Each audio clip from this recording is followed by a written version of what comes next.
Communication. Transmission of information. Communication is usually understood to be the transmission of information. Its precise definition is disputed, and there are disagreements about whether unintentional or failed transmissions are included and whether communication not only transmits meaning but also creates it.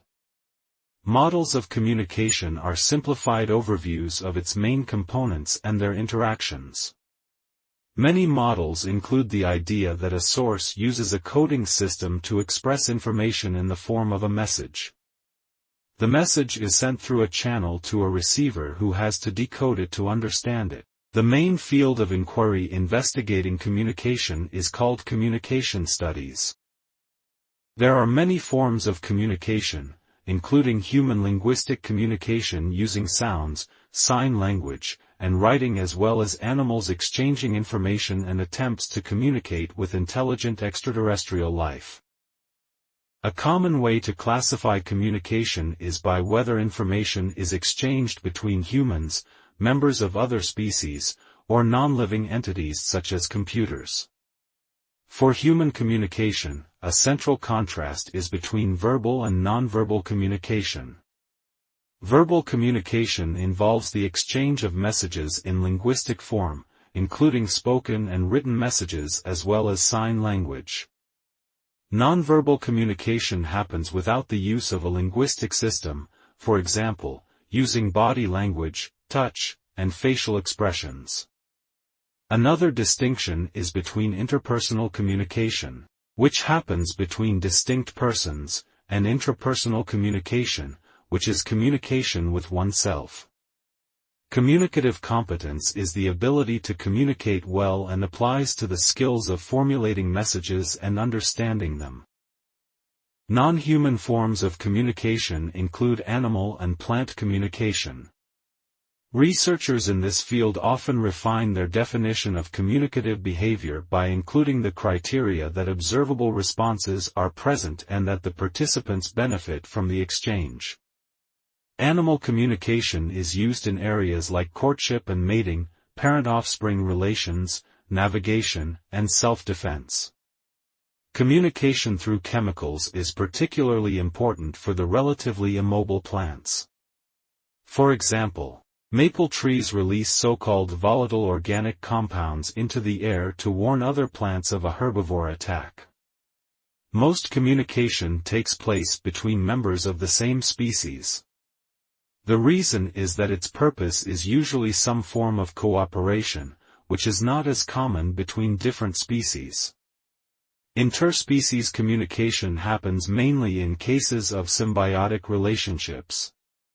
For instance, many flowers use symmetrical shapes and distinctive colors to signal to insects where nectar is located. Humans engage in interspecies communication when interacting with pets. Human communication has a long history, and how people exchange information has changed over time. These changes were usually triggered by the development of new communication technologies. Examples are the invention of writing systems, the development of mass printing, the use of radio and television, and the invention of the Internet. The technological advances also led to new forms of communication, such as the exchange of data between computers. Regarded as communication. For example, distortion may interfere with and change the actual message from what was originally intended. A closely related problem is whether acts of deliberate deception constitute communication.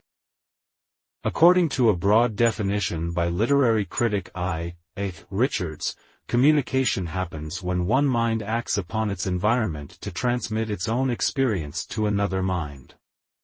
Another interpretation is given by communication theorists Claude Shannon and Warren Weaver, who characterize communication as a transmission of information brought about by the interaction of several components, such as a source, a message, an encoder, a channel, a decoder, and a receiver. The transmission view is rejected by transactional and constitutive views, which hold that communication is not just about the transmission of information but also about the creation of meaning. Transactional and constitutive perspectives hold that communication shapes the participants' experience by conceptualizing the world and making sense of their environment and themselves. Researchers studying animal and plant communication focus less on meaning-making. Instead, they often define communicative behavior as having other features, such as playing a beneficial role in survival and reproduction, or having an observable response. Models of communication. Models of communication are conceptual representations of the process of communication. Their goal is to provide a simplified overview of its main components. This makes it easier for researchers to formulate hypotheses, apply communication-related concepts to real-world cases, and test predictions. Due to their simplified presentation, they may lack the conceptual complexity needed for a comprehensive understanding of all the essential aspects of communication.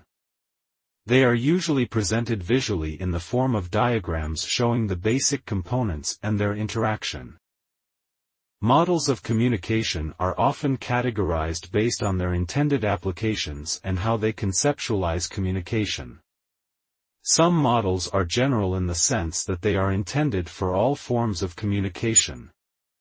Specialized models aim to describe specific forms, such as models of mass communication. One influential way to classify communication is to distinguish between linear transmission, interaction, and transaction models. Linear transmission models focus on how a sender transmits information to a receiver. They are linear because this flow of information only goes in a single direction. This view is rejected by interaction models, which include a feedback loop. Feedback is needed to describe many forms of communication, such as a conversation, where the listener may respond to a speaker by expressing their opinion or by asking for clarification. Interaction models represent the process as a form of two-way communication in which the communicators take turns sending and receiving messages. Transaction models further refine this picture by allowing representations of sending and responding at the same time. This modification is needed to describe how the listener can give feedback in a face-to-face conversation while the other person is talking. Examples are nonverbal feedback through body posture and facial expression. Transaction models also hold that meaning is produced during communication and does not exist independently of it. Lasswell's model is based on 5 questions corresponding to 5 basic components. All the early models, developed in the middle of the 20th century, are linear transmission models. Lasswell's model, for example, is based on 5 fundamental questions: who says what, in which channel, to whom, and with what effect. The goal of these questions is to identify the basic components involved in the communicative process: the sender, the message, the channel, the receiver, and the effect.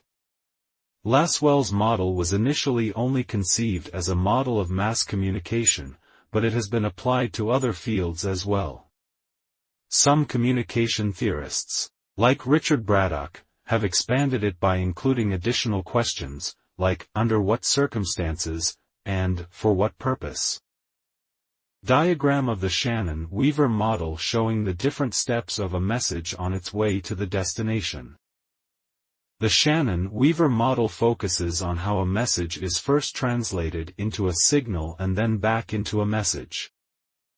The Shannon-Weaver model is another influential linear transmission model. It is based on the idea that a source creates a message, which is then translated into a signal by a transmitter. Noise may interfere with and distort the signal. Once the signal reaches the receiver, it is translated back into a message and made available to the destination. For a landline telephone call, the person calling is the source and their telephone is the transmitter. The transmitter translates the message into an electrical signal that travels through the wire, which acts as the channel. The person taking the call is the destination and their telephone is the receiver. The Shannon-Weaver model includes an in-depth discussion of how noise can distort the signal and how successful communication can be achieved despite noise.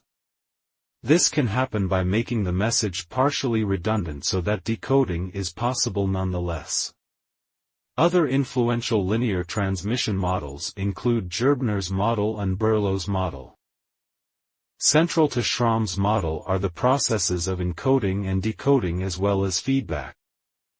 The earliest interaction model was developed by communication theorist Wilbur Schramm.